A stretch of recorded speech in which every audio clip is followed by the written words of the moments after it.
नमस्कार. सखी सह्याद्रीच्या आजच्या भागात मी स्वप्ना आपल्या सगळ्यांचं मनापासून स्वागत करते. 12 जून हा दिवस बालकामगार प्रथा विरोधी दिवस म्हणून साजरा करण्यात येतो. एकीकडे आपल्या समाजात एकही मूल शिक्षणापासून वंचित राहू नये म्हणून प्रयत्न चालू आहेत, तर दुसरीकडे अजूनही काही ठिकाणी घरच्या परिस्थितीमुळे म्हणा किंवा इतर अनेक कारणांमुळे म्हणा मुलांकडून कामं करून घेतली जातात. त्यामुळे बालमजुरीचं प्रमाण वाढताना दिसते. खरं तर या सगळ्याचा परिणाम त्या मुलांच्या भविष्यावरच होत असतो आणि या सगळ्याला मुळात बालमजूर या प्रथेला विरोध म्हणूनच 12 जून हा दिवस बालकामगार प्रथा विरोधी दिवस म्हणून पाळण्यात येतो. आणि त्याच अनुषंगाने आजची आपली ही चर्चा. आजचा आपला विषय आहे जागतिक बालमजुरी विरोधी दिनानिमित्त आजची आपली ही चर्चा. विषय आहे बालमजुरी संपवूया. आणि या महत्त्वपूर्ण विषयावर मार्गदर्शन करण्यासाठी आपण आमंत्रित केलेले आहे महाराष्ट्र शासनाच्या सहाय्यक कामगार आयुक्त सुनीता लढे म्हैसकर यांना. मॅडम नमस्कार. नमस्कार. सखी सह्याद्री कार्यक्रमात मनापासून स्वागत करते. याच विषयावर मार्गदर्शन करण्यासाठी आजचे आपले दुसरे पाहुणे आहेत cry child rights and you या संस्थेचे सहाय्यक महाप्रबंधक दिनेश काकोथ सर. सर नमस्कार. नमस्कार. आपलं ही सखी सह्याद्री कार्यक्रमात मनापासून स्वागत आहे. खरंच एकंदरीतच बालमजुरीचं प्रमाण वाढताना दिसतंय आणि या मुलांना त्यामुळे शिक्षणापासून त्यांच्या आरोग्यावर परिणाम होतो, शिक्षणापासून वंचित राहावं लागतं आणि एकंदरीतच त्यांचं भविष्य हे अंधारात असतं. मग नेमकं हे बालमजुरी संपवण्यासाठी कोणते प्रयत्न आजवर झालेले आहेत, इथून पुढे कोणती पावलं उचलणार आहेत, याच विषयावर आपण या दोघांकडून सुद्धा जाणून घेणार आहोत. कार्यक्रमातला तुमचा सहभाग सुद्धा तितकाच महत्त्वाचा आहे. संपर्कासाठी दूरध्वनी क्रमांक काय आहेत ते पाहून घेऊया. 24908050 24988050 022 अर्थातच STD कोड फिरवायचा आहे मुंबई बाहेरच्या प्रेक्षकांनी आणि जे प्रेक्षक मोबाईलवरून फोन करणार आहेत त्यांनी. नेहमीप्रमाणे आपण दोन गोष्टी पाळणार आहोत. प्रश्न जेव्हा विचाराल तेव्हा आपल्या दूरदर्शन संचाचा आवाज थोडासा कमी ठेवा, म्हणजे तुमचा आवाज तुमचा प्रश्न आमच्यापर्यंत व्यवस्थित येऊन पोहोचेल. आणि विषय कळलेला आहे त्यामुळे विषयाच्या अनुषंगाने नेमके प्रश्न जर तुम्ही विचारले तर आपल्याला आपल्या दोन्ही पाहुण्यांकडून जास्तीत जास्त मार्गदर्शन करून घेता येईल आणि आपला विषय उत्तरोत्तर खुलत जाणार आहे. लगेचच करूया चर्चेला सुरुवात. दोघांचं सुद्धा पुन्हा एकदा मी या कार्यक्रमात स्वागत करते. जसं म्हटलं तसं की 12 जून हा दिवस जागतिक पातळीवर या बालमजुरी प्रथेलाच विरोध करण्याच्या उद्देशाने पाळण्यात येतो.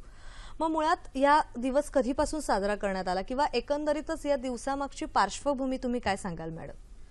16 ते 18 शतकात औद्योगिक क्रांती झाली त्या आणि तेव्हाच मजुरांची संख्या वाढली आणि त्यासोबत बालमजुरांची संख्या वाढली. इंग्लंड, अमेरिका व इतर देशांमध्ये बालमजूर आढळायला लागले आणि मग तेव्हापासून बालमजुरांबाबत जरा लोकांचं चर्चा सुरू झाली आणि 1919 मध्ये आयएलओच्या जेव्हा फॉर्म झालं सगळ्यात आधी त्यांनी बालमजुरीचा विषय घेतला आणि 2002 मध्ये म्हणजे जेव्हा त्यांना असं जाणवलं आयएलओला की या बालमजुरी या विषयावर जास्ती अवेअरनेस व्हायला पाहिजे, जास्ती मुलांची काळजी घेण्याची गरज आहे, तेव्हा 2002 मध्ये बाल कामगार प्रथे विरोधी दिवस दरवर्षी 12 जूनला साजरा करण्यात यावा असा ठराव घेण्यात आला आणि तेव्हापासून आयएलओचे मेंबर स्टेट्स जे आहेत सगळ्याच राज्यांमध्ये 12 जून हा जागतिक पातळीवर बालकामगार प्रथा विरोधी दिवस म्हणून साजरा केला जातो. बरं, जसं तुम्ही म्हणाला तसं की पहिलाच जो एक विषय असतो की तो म्हणजे बालमजुरी हा त्यांनी आयएलओ मार्फत घेण्यात आला आणि मग त्या अनुषंगाने हा दिवस बालकामगार या प्रथेलाच विरोध करण्याच्या अनुषंगाने करण्यात आला. खरं तर आता सगळेच दिवस म्हणजे केवळ एक दिवस करून नाही उपयोग, सगळेच दिवस आपण समजा जर या प्रथेला विरोध केला तर मला वाटतं आजचा आपला हा विषय खऱ्या अर्थानं सार्थ होईल की बालमजुरी संपवू. महाराष्ट्र राज्याचा समजा जर आपण विचार केला तर महाराष्ट्रातली सध्याची स्थिती काय आहे, किती बालमजुरांचं प्रमाण आहे किंवा एकंदरीतच ह्या संपवण्यासाठी काही प्रयत्न चालू आहेत का? महाराष्ट्र हा जर आपण बघितलं पूर्ण देशामध्ये महाराष्ट्र हा चौथा राज्य असं होतं की जिथे बालमजुराची संख्या खूप आहे.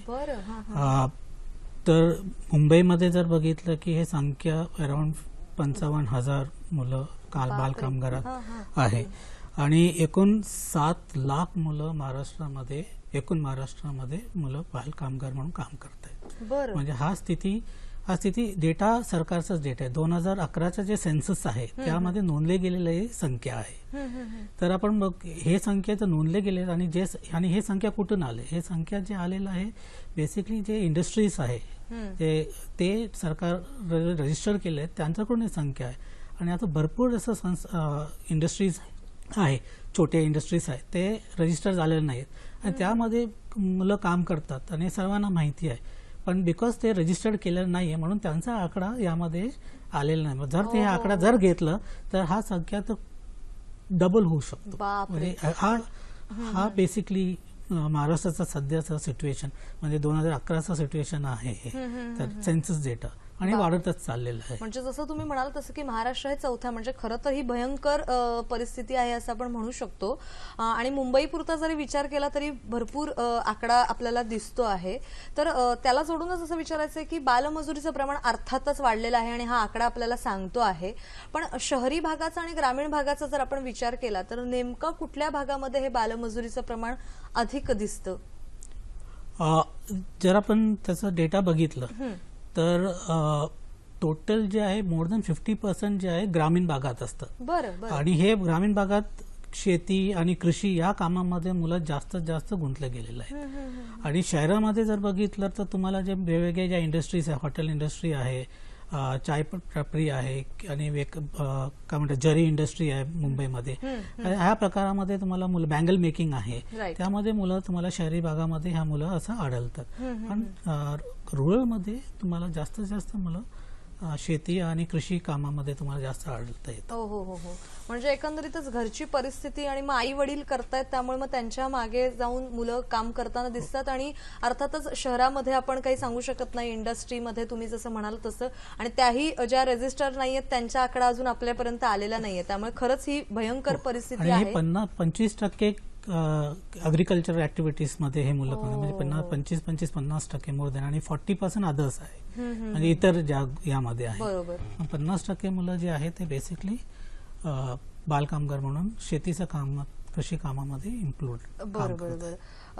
मॅडम तुम्हाला मला विचारलं असं आवडेल की या सगळ्या विरुद्धात अर्थातच बरेच प्रयत्न चालू आहेत आणि ते नेमके काय प्रयत्न आहेत त्या मुद्द्याकडे आपण यायचं आहे. पण त्यापूर्वी यासाठी कायदाही झालेला आहे या बालमजुरी प्रथेला विरोध करण्याच्या अनुषंगाने.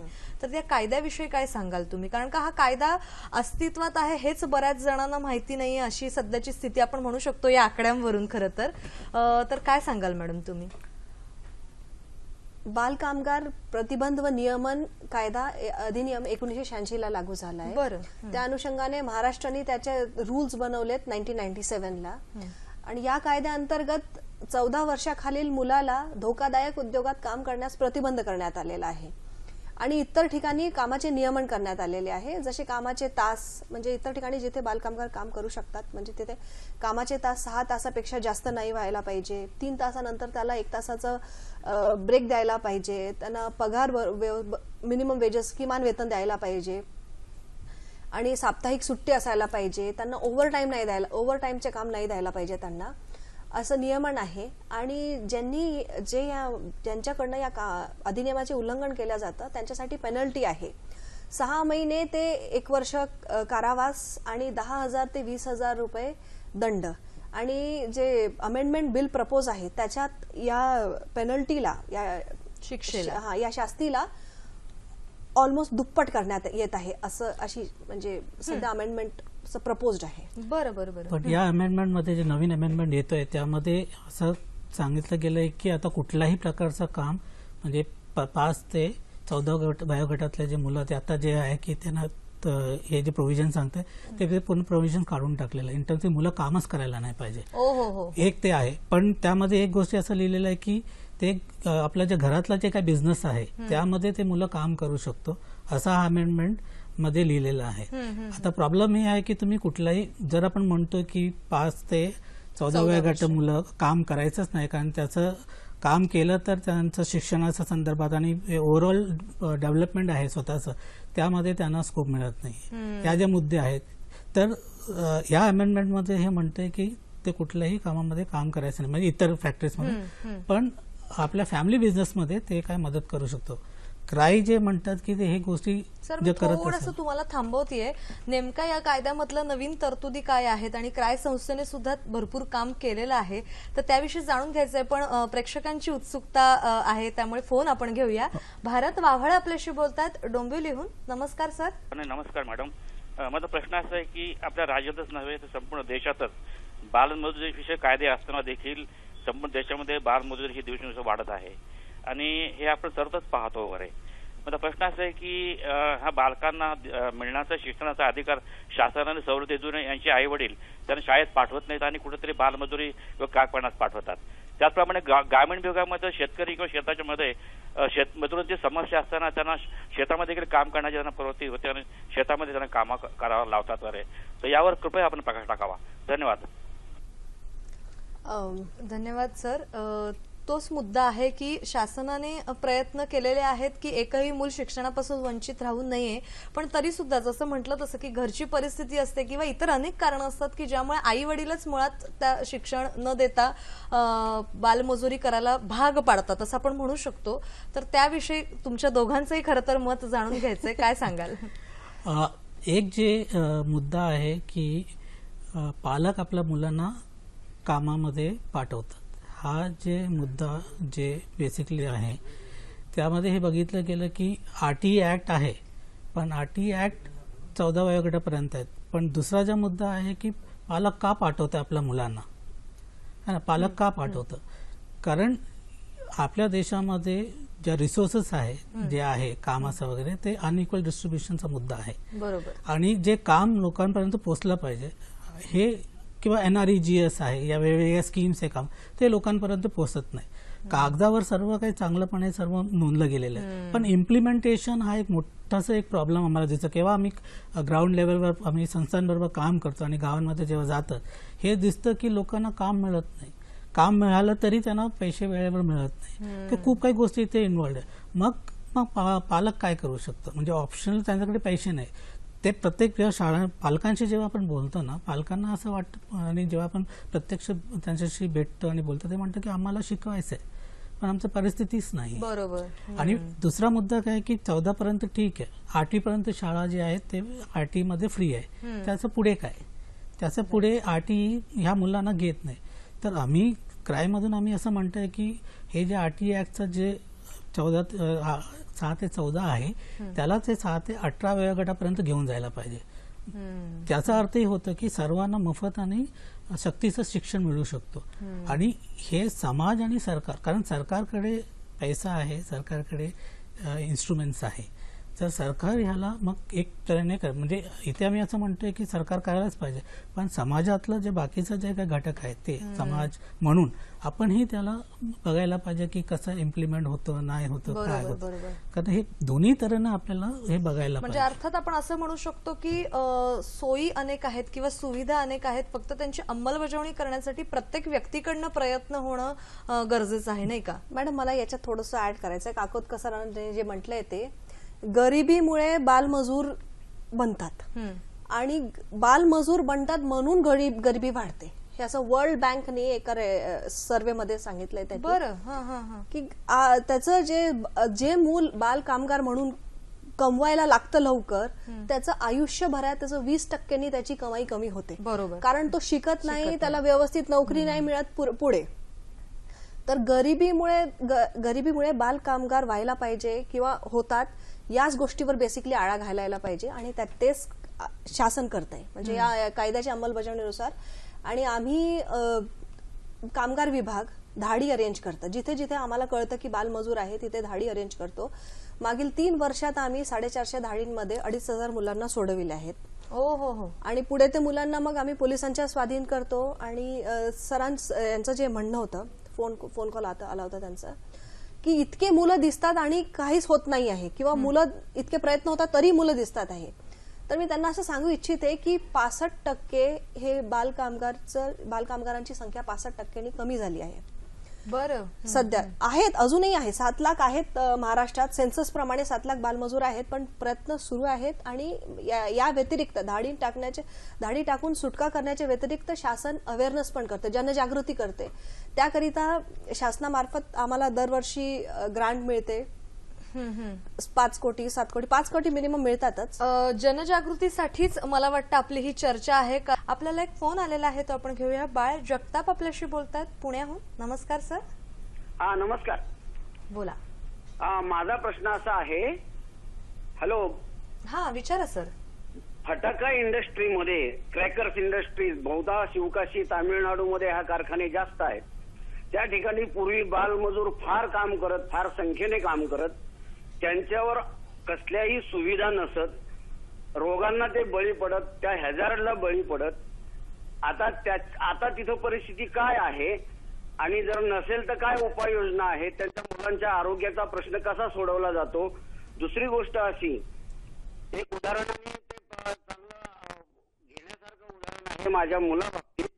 तो शाळेमध्ये उमलत्या वयात असताना तिथे अशी फिल्म दाखवली गेली त्याच्या शाळेत फटाका इंडस्ट्री मधल्या दुष्परिणामांची.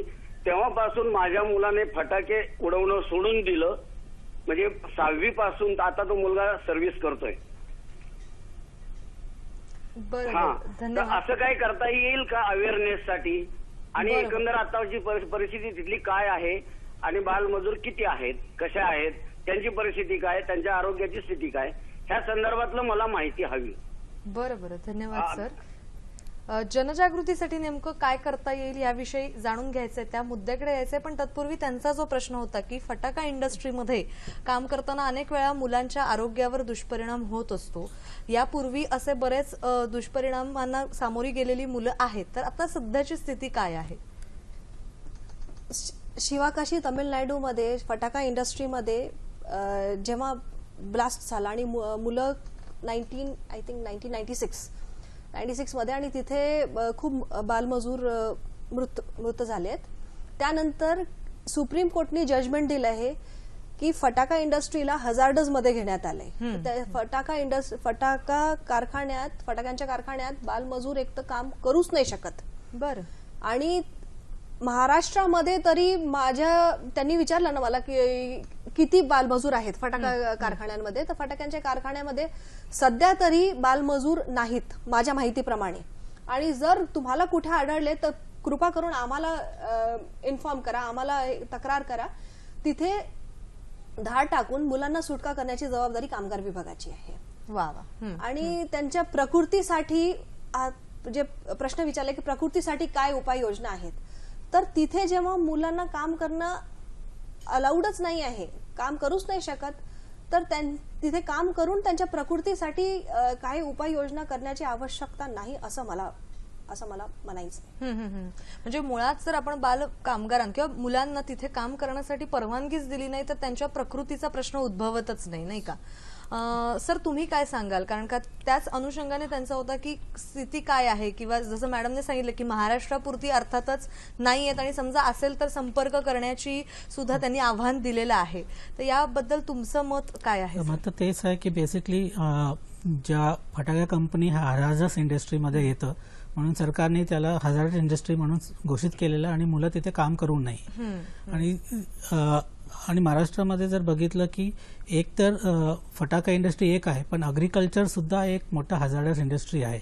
जरी आपण म्हणतो की ते हजार्डस नाही आहे, पण ते सुद्धा एक हजार्डस आहे. कारण नांगरताना किंवा मुलाचे बी टाकतात किंवा बाकीचं राहिलेलं जे कापतात ते कोयता वगैरे असतात, ते पण हजार्डस मध्ये घ्यायला पाहिजे. म्हणून ते जे नवीन जे चाइल्ड लेबर ऍक्ट आहे त्यामध्ये ऍग्रिकल्चर पण त्यातून बाहेर काढलेलं आहे. त्याच मुद्द्याकडे येणार होते की कायद्याविषयी तर मॅडमने सांगितलेलं आहे की असा कायदा अस्तित्वात आहे आणि त्याविषयी सुद्धा बऱ्याच लोकांना माहिती नाही आणि त्या दृष्टिकोनातून काय जनजागृती केली जाते त्या मुद्द्यापूर्वी कायद्यात नवीन तरतुदी सुद्धा आलेल्या आहेत. तुम्ही मगाशी उल्लेख केला, तर त्या तरतुदींविषयी काय सांगाल सर? त्या तरतुदीमध्ये एक जे आहे की आधी जे मुलं काम करू शकत होतं की 3 तासाने ब्रेक द्यावा, या सर्व गोष्टी ज्या आहेत या गोष्टी या कायद्यातून ते काढून टाकलेलं आहे.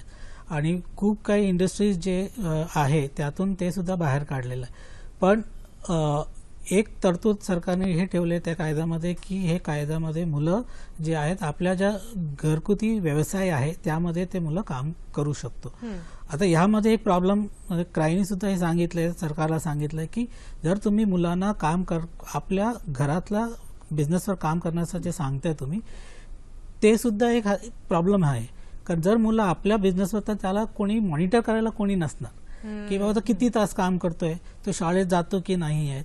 तर बरं, इतर ज्या गोष्टी मुलांना ज्या सांगतोय की तुम्ही बाकी इंडस्ट्रीमध्ये काम करू शकत नाही कारण ते मुलांचं शिक्षण त्यांचं अपूर्ण होतात, जर हे लागू केलं तर मुलांचं शिक्षणाचं मॉनिटर कोणी करू शकणार नाही. तर आम्ही सरकारला हेच सांगतोय की तुम्ही हे जे प्रोव्हिजन ठेवलेलं आहे हे तुम्ही काढून टाका आणि 6 ते 14 नाही पण 6 ते 18 पर्यंत करा. कारण UNCRC आपण जे म्हणतायत त्यांनी भारत सरकारने सुद्धा त्या डिक्लेरेशनवर साईन केलंय 1974 मध्ये आणि सांगितलंय की आपल्या देशामधल्या सर्व मुलांचं शिक्षण, आरोग्य आणि जे देखभाल आहे ते आपण करू, सरकारचं जिम्मेदारी.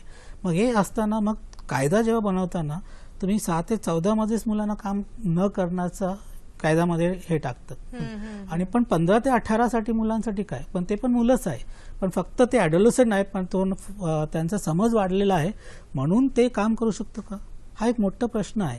तर ते क्रायनी सुद्धा हे सांगितलं की हे जे 15 ते 18 वर्षाचं जे मुलं आहे त्यांना सुद्धा या काम करण्याच्या ज्या प्रोसेसमधून त्यांना कायद्यामध्ये इन्क्लूड करा की ते काम करू नये आणि त्यांचं शिक्षण कसं कम्प्लीट होईल, ते कसं पूर्ण करता येईल सरकारने ते बघावं.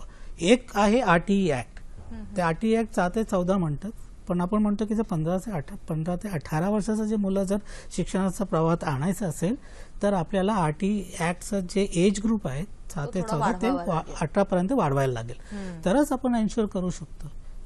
म्हणजे आम्ही हे बघितलेलं आहे की जर मुलं शाळेत असलं आणि शिकत असलं तर ते दुसऱ्या कुठल्याही कामात जात नाही. बरोबर. तर आपल्याला मेजर मुद्दा जे आपल्या देशामध्ये शिक्षणाचा. सर, मगाशी मॅडमने म्हटलं तसंच की बालमजूर होतोय म्हणजे गरिबी आहे म्हणून बालमजूर होतोय असं म्हणण्यापेक्षा सुद्धा बालमजूर झाल्यामुळे गरिबीचं प्रमाण वाढताना दिसतंय, कारण शिक्षणामुळे तो मुलगा अर्थातच या सगळ्यामुळे वंचित राहतो. आणि हा विश्व सायकल आहे, म्हणजे सायकल आहे, त्या सायकल कुठेतरी तोडायला पाहिजे आणि हे तोडणं, कारण हे आता नाही तोडलं तर हा आपल्या देशासाठी खूप गंभीर प्रश्न आहे. बरोबर. आणि आपण कुठेतरी आपल्या वाटचाल पॉवर कंट्री म्हणून जातोय, पण आपल्या 50% जास्त मुलं जर या कामात आहे आणि ते शिकत नसेल तर थोडंसं आम्हाला वाटतं की ते आजची मुलंही उद्याचे नागरिक आहेत, त्यामुळे त्यांना शिक्षण देणं हा खरं तर त्यांचा अधिकार आहे असं आपण म्हणू शकतो आणि त्यांना त्यांच्या अधिकारापासून वंचित न करणं हे आपलं खरं तर एक नागरिक म्हणून कर्तव्य आहे. थोडंसं यामध्ये करेक्शन करायला लागलं की आपण सर्व म्हणतात की हे जे मुलं आहेत हे उद्याचं नागरिक आहे, पण आम्ही असं म्हणतोय, क्राय असं बिलीव्ह करतं की मुलं हा आजचं नागरिक आहे. जर तुम्ही त्यांना आज शिक्षण, आरोग्य आणि या पोषण देत नसेल तर येणाऱ्या काळात ते कसं नागरिक होईल आणि जुजन नागरिक कसं होणार, हा मोठा प्रश्न आहे. म्हणजे आजच्या नागरिकाला उत्तम शिक्षण आणि उत्तम आरोग्य देणं ही आपली जबाबदारी आहे. आपल्याला एक फोन आलेला आहे, तो आपण घेऊया. गोरखनाथ आपल्याशी बोलतायत सोलापूरहून. नमस्कार सर. हॅलो. नमस्कार, बोला. हॅलो स्वप्ना मॅडम, नमस्कार. बोला. मी गोरखनाथ बिकेकर, सोलापूर करमाळ्यातून बोलत आहे. तरी माझा असा प्रश्न आहे की समाजामध्ये बालकामगार आहेत तर त्याचे प्रमाण जास्त आहे, तर त्यांचे प्रमाण कमी करण्यासाठी सरकारची भूमिका काय? आणि माझा असा दुसरा प्रश्न आहे की हॉटेलमध्ये आणि बांधकाम व्यवसायामध्ये जे लहान मुलं असतात तर त्यांना शिक्षणासाठी वळवण्यासाठी कुठली सरकारने तरतूद केलेली आहे? ओके, धन्यवाद, थँक्यू. नेमके बालमजुरी संपवण्यासाठी काय प्रयत्न करता येतील याच मुद्द्याकडे आपण येणार आहोत आणि त्याच अनुषंगाने त्यांचा प्रश्न आहे की हे प्रमाण कमी करण्यासाठी आजवर सरकारने काय प्रयत्न केलेले आहेत? बालमजुरी थांबवण्यासाठी किंवा शासनाने सगळ्या जिल्ह्यांमध्ये जिल्हाधिकाऱ्यांच्या अध्यक्षतेखाली कृती दल स्थापन केले आहेत. या कृती दलामध्ये पोलीस विभाग, महिला बाल विकास विभाग, कामगार विभाग, शिक्षण विभाग असे पुष्कळशा विभागाचे अधिकारी त्याच्यात कृती दलात सदस्य आहेत. आणि जेव्हाही कळतं की एक तर ते लोक अवेअरनेस करतात, आधी जनजागृती करतात की बाल कामगार घडू नये त्यांच्या जिल्ह्यात, आणि समजा बाल कामगाराबाबत तक्रार आली, प्राप्त झाली तर त्या अनुषंगाने ते कृती दलामार्फत धाड टाकण्यात येते व बालमजुराची सुटका करण्यात येते. आणि तदनंतर त्यांनी विचारले की शासनाने बालमजुरांसाठी काय काय केलंय. तर हे कृती दल स्थापन केलंय शासनाने आणि जनजागृती पण शासन एका मोठ्या प्रमाणावर जनजागृती सुरू झाली आहे 2011 नंतर. आणि बहुतांश बालकामगार हे इतर राज्यातले आहेत, मुंबईमध्ये जे मुंबईमध्ये महाराष्ट्रामध्ये जे बालकामगारची सुटका केली जाते त्याच्यात 60 ते 70% इतर राज्यातील असतात. बरं. तर आता बिहार, उत्तर प्रदेश, पश्चिम बंगाल, नेपाळ या राज्यातले आहेत. आता या राज्यांच्या शासनासोबत मेमोरँडम साईन करण्याचा प्रयत्न सुरू आहेत की जेणेकरून एक तर हे मुलं इकडे आली नाही पाहिजे आणि समजा तिकडे बालकामगार सापडल्यानंतर जर त्यांना त्यांच्या स्वग्रामी परत पाठवले तर ते परत बालकामगार या प्रथेत आल्या नाही पाहिजेत म्हणून शासनाचे प्रयत्न सुरू आहेत. आणि दुसरा प्रश्न त्यांनी विचारला की यांच्यासाठी योजना काय काय आहेत. म्हणजे अगदी त्यांनी उदाहरण दिलेलं आहे की समजा हॉटेलमध्ये सुद्धा आपल्याला काम करताना मुलं दिसतात किंवा बांधकाम व्यवसायामध्ये काम करताना मुलं दिसतात, तर त्यांना शिक्षण देणं हा खरं तर खूप महत्वाचा उद्देश आहे ह्या बालमजुरी संपवण्याचा जो आपण म्हणूया लढा घेतलेला आहे त्यातला. तर त्या अनुषंगाने जर शिक्षण द्यायचं असेल तर काय प्रयत्न किंवा काय योजना आहेत. राईट टू एज्युकेशन शिक्षणाचा हक्क अधिनियमाअंतर्गत 14 वर्षापर्यंत सगळ्या मुलांचं शिक्षणाची जबाबदारी शिक्षण विभागाची आहे. आणि जे महाराष्ट्र शासनाने आम्ही जे मुलं सोडवलेत त्याच्यात अधिकतर मुलं ही हॉटेलमध्ये काम करणारी होती. बांधकामगार व्यवसायातील मुलांबाबत आम्हाला खूप कमी तक्रारी प्राप्त होतात. आणि माझं तर समाजाला आव्हान आहे की तुम्हाला जिथे कुठे बालकामगार आढळतात त्या कामगार विभागाशी संपर्क साधून तक्रार करा जेणेकरून त्या मुलांची सुटका होईल आणि त्यांचं पुनर्वसन महिला व बाल विकास विभागाच्या योजनांनुसार होतं. महिला बाल विकास विभाग त्यांचं पुनर्वसनाची जबाबदारी त्यांची आहे. आणि जसं मी मगाशी म्हटलं ते सुप्रीम कोर्टने जे निर्णय दिलाय सिवाकासी फायर क्रॅकर्स केसमध्ये, तर त्यांनी हे म्हटलंय की आम्ही मालकाकडनं 20,000 रुपये वसूल करतो जिथून बालकामगारची सुटका होते. आणि जिल्हाधिकाऱ्यांची जबाबदारी आहे की त्यांच्या कुटुंबातील एका प्रौढ व्यक्तीला रोजगाराची पर्याय व्यवस्था करण्यात यावी अथवा शासन 5,000 रुपये त्याच्यात टाकतं त्या 20,000मध्ये आणि ती रक्कम त्या बालकामगाराच्या पुनर्वसनाकरिता वापरली जाते. म्हणजे एकंदरीत सुटका झाल्यानंतर त्या मुलांचं पुनर्वसन करण्याचं जे काम असतं ते महिला आणि बालकल्याण समितीकडे येतं किंवा क्राय सारख्या सुद्धा संस्था आहेत जे पुनर्वसनाचं काम करत असतात. सर तुम्ही काय सांगाल. जसं मॅडमनी म्हटलंय की डिस्ट्रिक्ट लेवलवर वेगवेगळ्या कमिटीज फॉर्म केल्या, टास्क फोर्स फॉर्म केले, पण हा टास्क फोर्स किती कार्यरत आहे हा पण आपल्याला बघायला लागेल फील्ड लेवलवर. कारण जिथे आपण महाराष्ट्रामध्ये जेव्हा आपण काम करतो वेगवेगळ्या डिस्ट्रिक्टमध्ये तिथे जेव्हा बघितलं की हा कागदावर तर ते चांगला दिसतच आहे, पण अंमलबजावणी हा प्रश्न एक मोठा प्रश्न ते आहे, त्याला आपण कसं बघू. दुसरा जे आहे ज्युनियर जस्टिस ऍक्टमध्ये जे सेंट्रल गव्हर्नमेंटचे स्कीम आहे integrated child protection committee scheme आहे, त्यामध्ये integrated child protection committee form करायचं आणि त्यातून डिस्ट्रिक्ट लेवलवरून आणि त्यातून मग विलेज लेवलपर्यंत विलेज चाइल्ड प्रोटेक्शन कमिटी हा फॉर्म करायचा आहे. जसं जर आपण आपल्या गावामध्ये मुलगा किंवा आपल्या गावात बेसिकली मुलगा काम करत असेल, कुठे प्रोटेक्शनचा मुद्दा असेल, तर हे जे कमिटी आहे कमिटी बघेल की आपल्या गावातलं जे मुलं आहेत कुठे गावातून कुठे बाहेर जातो का, मग कुठे जातो त्याचं ट्रॅकिंग करणं. म्हणजे जेव्हा आपण म्हणतो की मुलांना आपण थांबवणं कुठेही गावातून बाहेर न जाणे आणि कुठे जाऊन काम करू नये तर कुठेतरी थांबवायला पाहिजे. मग हा कमिटी जे आहे ह्या कमिटी एकदा फॉर्म झाल्यानंतर ते गावामध्ये काम करेल आणि त्यामध्ये सरपंच असतात, त्यामध्ये स्कूलचं टीचर असतात, अंगणवाडी वर्कर असतात, गावातलं इतर लोक पण असतात. मग यांचं काम हे आहे की मॉनिटर करणं की आपल्या गावातला मुलं किंवा मुली कुठल्याही वेगळ्या ठिकाणी जाऊन काम करू नये आणि कुठे जात असेल तर त्यांचं नोंद घ्यावं की कुठे जातात काय. आणि हे जर झालं तर मग ज्या डिस्ट्रिक्ट लेवलवर जे कमिटीज फॉर्म केलेले आहेत मग कुठे गेल्यानंतर हे कमिटी सुद्धा एकत्र काम करू शकतो. आता इथे एक प्रॉब्लेम जे दिसतोय आम्हाला सुद्धा क्रायला सुद्धा की रेस्क्यू आणि रिपॅट्रिएशन म्हणजे मुलांना सोडून आणि लोक परत पालकांकडे स्वतः पालकाकडे सोडून देणं हा लेबर डिपार्टमेंटकडे, पण रिहॅबिलिटेशन हे जे आहे ते वुमेन अँड चाइल्ड डिपार्टमेंटकडे, हा दोन्ही डिपार्टमेंट वेगळं आहे. तर यामध्ये यांचं समन्वय कसं होतं कारण हे थोडंसं प्रॉब्लेमॅटिक आहे. म्हणून हे टास्क फोर्स जे आहे या टास्क फोर्समध्ये वुमेन अँड चाइल्ड डिपार्टमेंटचं लोक असेल, मला माहिती नाही की आहे, तर ते हे जेव्हा प्लॅन करेल तर कसं होईल.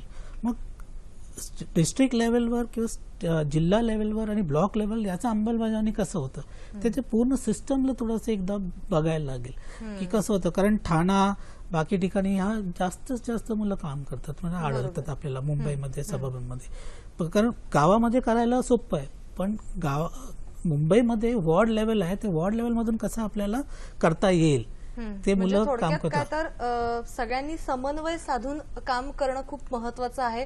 कारण सोयी किंवा जसं मी म्हटलं तसं की नियम अनेक आहेत, फक्त ते कागदावर आहेत, त्यांची अंमलबजावणी होते की नाही यासाठी प्रत्येकाने समन्वय साधून किंवा प्रत्येकाने पुढे येऊन काम केलं म्हणजे आम्ही पाहिजे. असं म्हणत नाही की काम होत नाही. नाही मला एक बोलायचं आहे काकोत सरांना सांगायचं आहे की याकरिताच मुख्य सचिवांच्या अध्यक्षतेखाली संनियंत्रण समिती गठीत करण्यात आली आहे, ज्याच्यात शिक्षण विभाग, महिला बाल विकास विभाग, कामगार विभाग, गृह विभाग, ग्रामविकास विभाग सगळ्या विभागांचा समावेश आहे.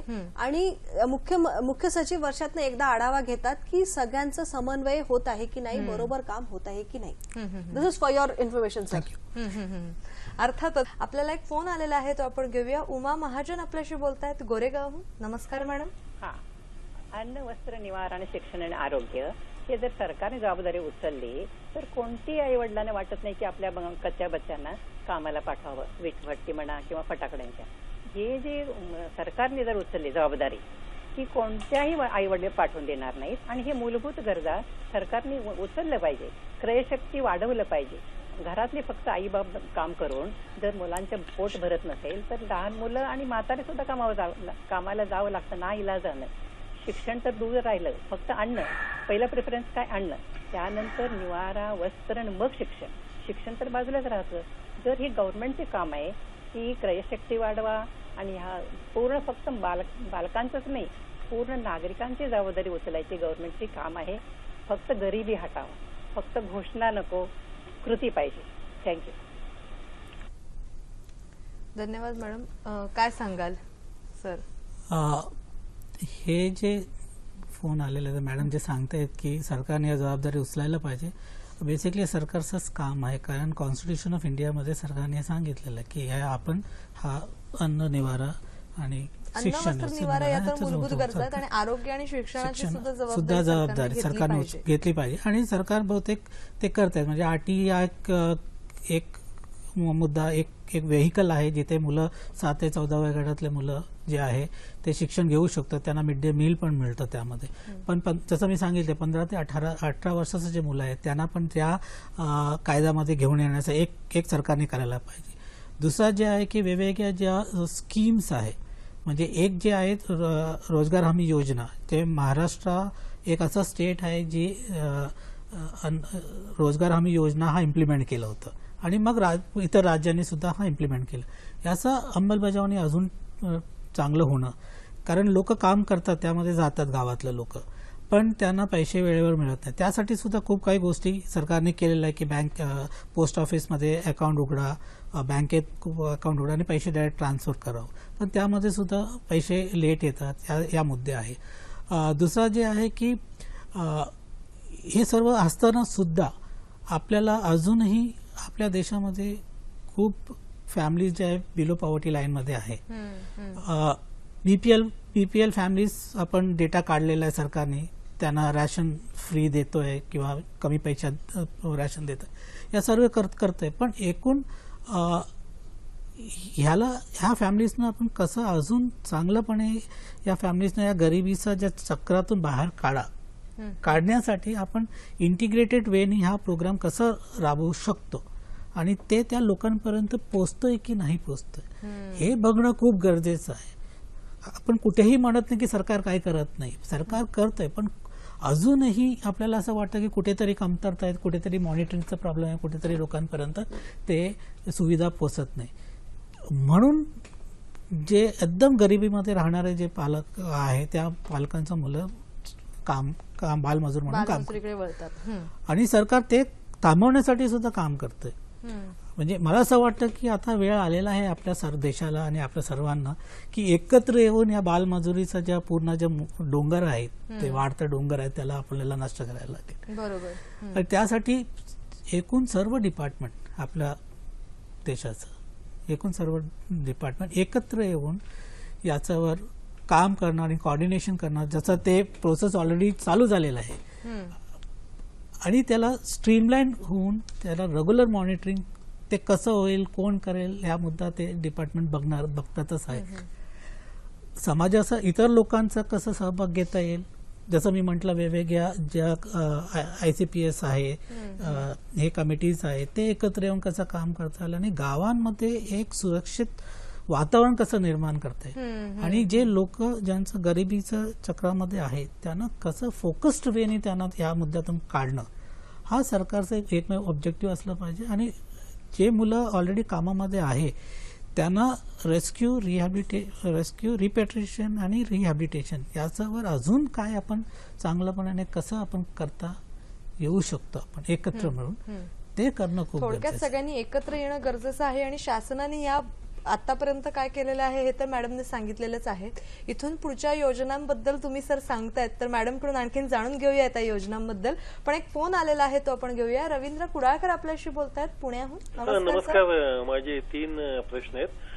पहिला प्रश्न माझा असा आहे की इव्हन सुशिक्षित उच्चभ्रू समाजातल्या कुटुंबांमध्ये देखील घरामध्ये मुलगा अथवा मुलगी कमी वयाची कामाला ठेवली जाते आणि अमानुषपणे कामं करून घेतली जातात. खूप म्हणजे माणुसकीचा अभाव आहे असं सुद्धा दिसतं त्या कुटुंबांमध्ये. ही मानसिकता कशी बदलली जावी. दुसरं मला असं विचारायचं आहे की अनेकदा असंही दिसतं की मुलांच्या बाबतीत आणि मुलींच्याही बाबतीत बालमजुरांच्या लैंगिक शोषण, त्यांना टोमणे मारणे, त्रास देणे, लैंगिक मिसयूज होणे, तर याला काही कंट्रोल नाही का की या घटना अशा गपचुपच निपटल्या जातात. आणि तिसरं मला असं विचारायचं की अनेक वर्षांपासून अनेक NGOज बालमजूर विरोधी काम करतायत. मग त्या कामांना कितपत यश येतं. जर चांगलं यश येत असेल तर ही आजची अवस्था आलीच नसती ना. धन्यवाद.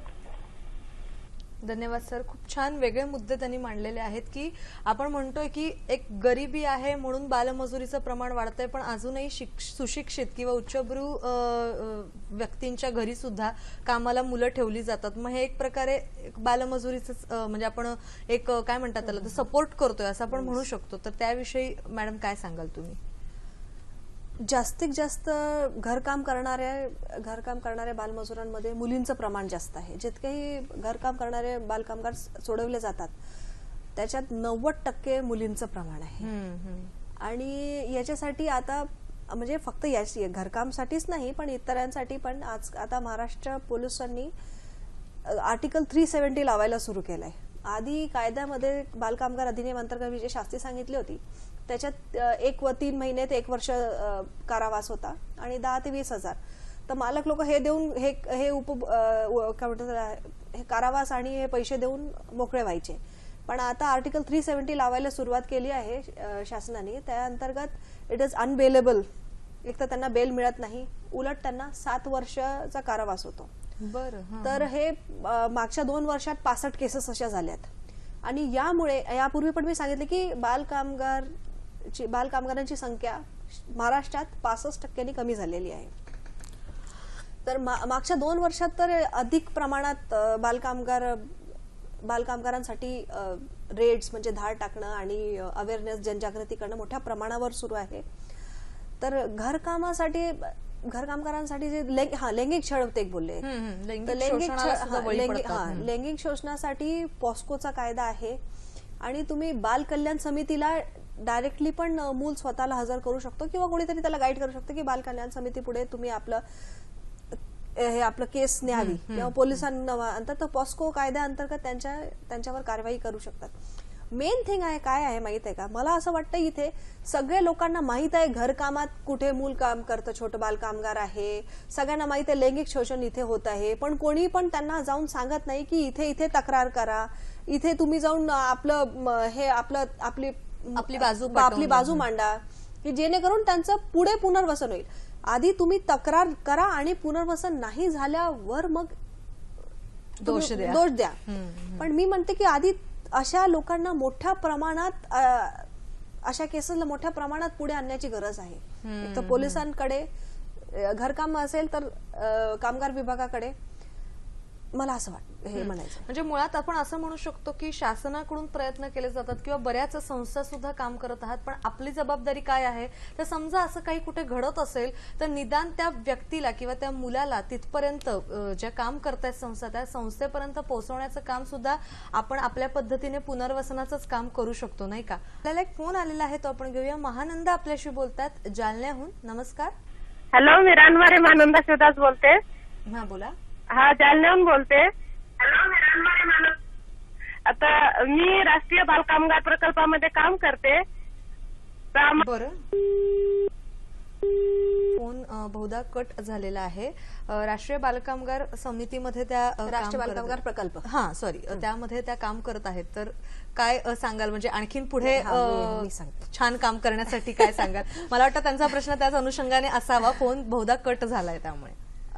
हे केंद्र शासनाचं आहे राष्ट्रीय बालकामगार प्रकल्प. येथे जे बालकामगार सोडविले जातात त्यांना आता बघा, कोणी 6 वर्षाचं असेल, कोणी 9 वर्षाचं. 9 वर्षाचं मुलांनी कधीच शिक्षण घेतलं नसेल, कधी एखाद्या वेळेस तसं असेल, तर त्यांचं ते ब्रिजिंग द गॅप म्हणजे त्यांना मुख्य प्रवाहात शिक्षणाच्या मुख्य प्रवाहात आणायचं आहे. तर त्यासाठी राष्ट्रीय बालकामगार प्रकल्प सुरू केलेला आहे केंद्र शासनाने आणि महाराष्ट्र राज्यात 15 जिल्ह्यात सुरू आहे आणि 335 केंद्र सुरू आहे सध्या त्यांचे.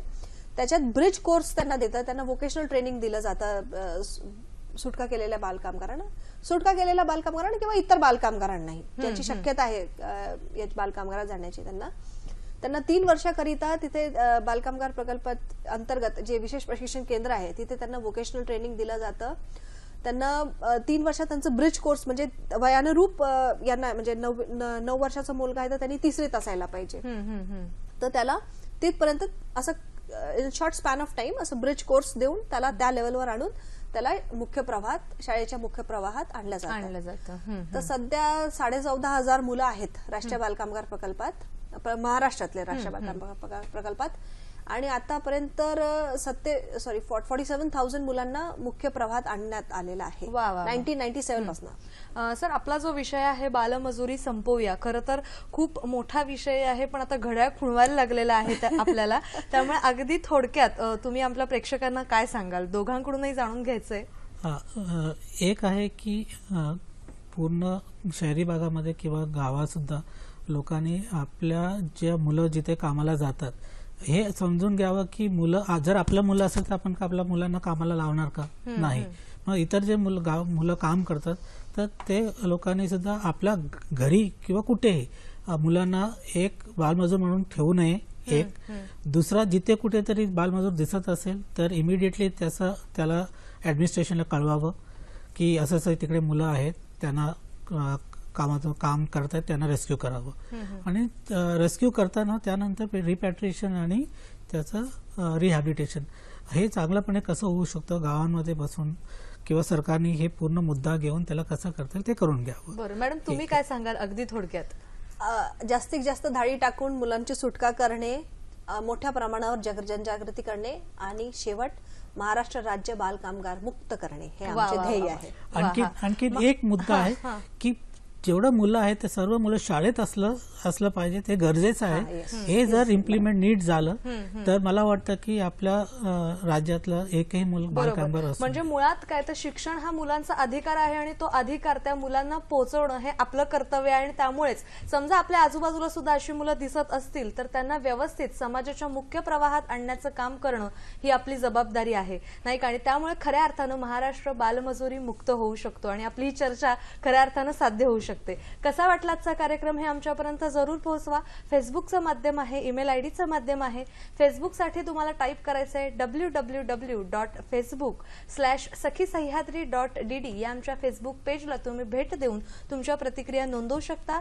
याशिवाय sakhisayhadri@gmail.com या ईमेल आयडीवर मेल्सद्वारे सुद्धा तुमचे अभिप्राय नोंदवू शकता. आज मात्र कार्यक्रमात इथेच थांबण्याची अनुमती घेते. दोघेही तुम्ही इथे आलात आणि खूप महत्त्वाच्या विषयावर छान मार्गदर्शन केलं त्याबद्दल सखी सह्याद्री परिवारातर्फे मनापासून धन्यवाद.